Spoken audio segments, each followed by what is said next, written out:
Болото.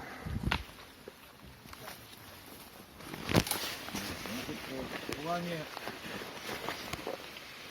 базирования больших групп, если вдруг возникла необходимость организовывать временное базирование группы более 8, там, 10 человек, вот опять же, по проведенной ночи, дробите группу всегда. Потому что, как понимаете, группа там 15-20 человек, если ночевка костровая, конечно, то есть обогреваемая, у одного костра разместить, соорудить укрытие будет гораздо сложнее, чем разбив на маленькие группы, организовать для них обогрев и питание. Вот. То есть большие группы ставить сложнее. Особенно если требуется костер для просушки, для обогрева, для приготовления пищи. Спасибо. Оценка уровня подготовки группы или малой группы к базированию оценивается по простому параметру. Группа, значит, с марша останавливается. Самый простой, приблизительный параметр, через сколько времени первые люди отдыхают. В нормальных условиях. Чем короче это время, тем, значит, люди лучше подготовлены. Вот,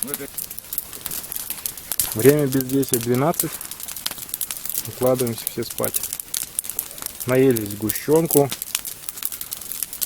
Ульяне спасибо за сгущенку. Ульяна, спасибо очень. Сгущенка была Очень вкусная.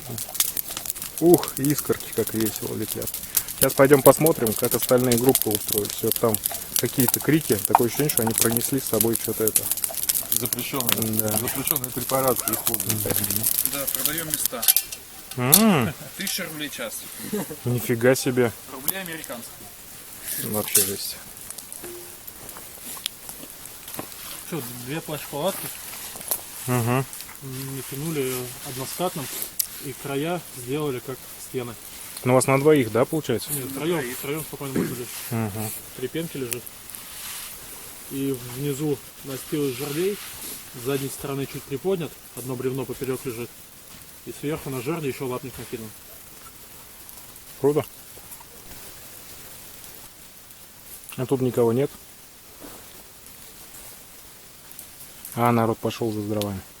Ага, вон как сделали. Угу. Всем привет!